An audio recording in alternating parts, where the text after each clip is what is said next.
אוקיי, אז מה שאתם רואים כאן עכשיו בעצם זה החדר שקרא לנו חדר שמש, או יותר נכון שהחברה קוראת לו חדר שמש, שזה בעצם חדר ישיבות שהוא חדר לא פורמלי.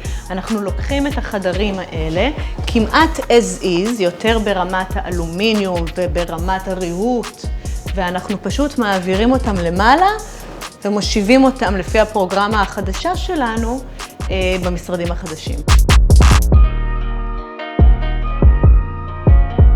מה שרציתי להראות לך, האמת, זה בדיוק את הדברים שאנחנו דיברנו עליהם קודם למעלה, שאנחנו ממחזרים, האלמנטים שאנחנו לוקחים ומשתמשים בהם. עשינו פה סיור מקדים, עשינו מדידות, ובדקנו מה ואיך אנחנו יכולים להטמיע דברים מהמשרדים האלה במשרדים החדשים.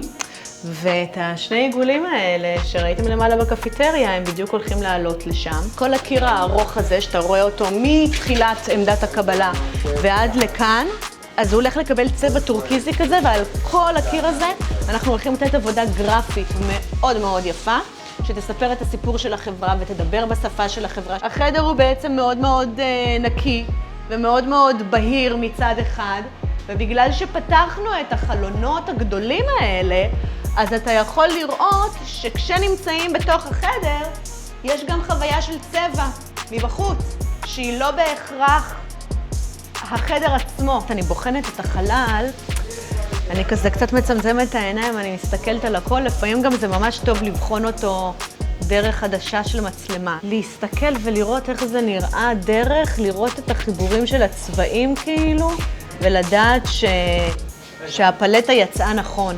אנחנו תמיד עובדים עם צבעים שיש בהם הרמוניה. אז כמה שנראה לפעמים לאנשים שהשילובים הם כאילו קיצוניים כאלה, מה הקשר עכשיו כחול וכתום? יש בזה איזשהו משהו שהוא הרמוני לעין, ככה העין חווה את השילובים האלה. ואז אנחנו משחקים על המונוכרומטיות של הצבע הזה, על הכהים שלו ועל הבהירים שלו, של שני הגוונים, ויוצרים איזושהי קומבינציה, ושחור ולבן זה קלאסי, מבחינתי שחור ולבן הם אותו הצבע, זאת אומרת הם מתפקדים כאותו הצבע בחלל.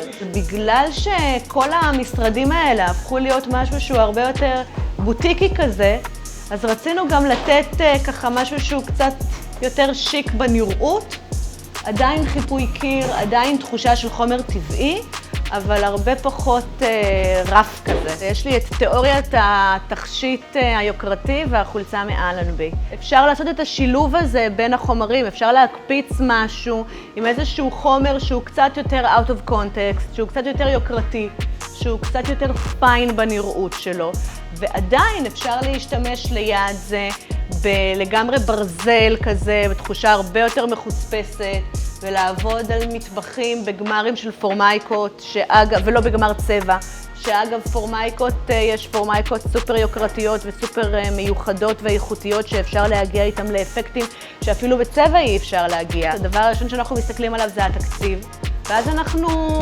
מתחילים לשחק עם הכסף מכאן לכאן, לכאן, לכאן, כדי גם לייצר מצב של נראות מקסימלית הכי טובה והכי יפה שיכולה להיראות, ולא להצטרך לוותר על שום דבר בגלל עניינים תקציביים. אז אפשר גם לשים תכשיט סופר יוקרתי, אבל אף אחד לא ידע שקנית את החולצה שלך באלנבי אם את לא תספרי, נכון?